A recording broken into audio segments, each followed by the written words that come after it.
multiple data points and came up with this triangle. And those reportings include UFOs, orb sightings, cryptids, and other types of paranormal activity.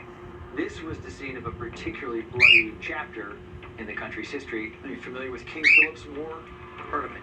During this war between the British, or then the British colonists, and the native Wampanoag, on a per capita basis, it was deadlier than the Civil War. It really ended with a surrender and then a massacre not too far from an area called Anawan Rock. Did it leave some I've kind been of there. mark on the landscape? Some kind of history being left in the land itself, not unlike what we hear about here with the curse. You said cryptid. Is there any mention of anything akin to a skinwalker? There's a cryptid that they call a puckwudgie. A what?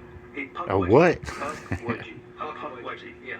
This woodland creature that would almost lure people to their death. No, is that a Wampanoag term? Yes. We understand this idea of a curse, and we understand that there's cryptids locally, but we want to dig more into what is the explanation. Do they mimic the skinwalkers that we hear about here in Skinwalker Ranch and other parts of the United States? Yeah, if there's a curse, who knows? They might have put some being or entity or demon to protect or terrorize the location, so which would fit in the skinwalker sort of description. And I think one of the things that's really going to make this investigation unique is that Bridgewater Triangle has this verbal history.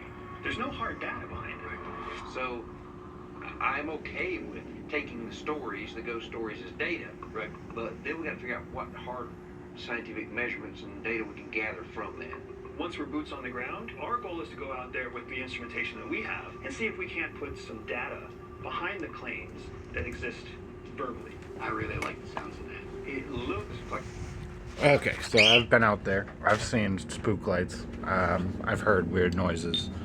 I would say have a look at Beyond Skinwalker Ranch if you want to watch the rest of that episode. I just wanted to show some of that. So even the guys at Skinwalker Ranch have talked about Bridgewater Triangle.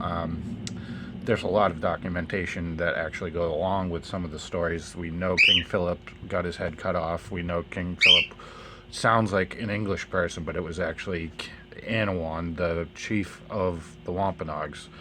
We just called him King Philip, I guess, because it was easier. But until his belt and his crown are returned, the curse won't leave the land. So cryptids, spook lights, UFOs, pugwudgies, the hide-behinds, all these things in the woods are going to keep torturing people in the area, and weird stuff keeps happening. I just wanted to show that because I've been talking about it.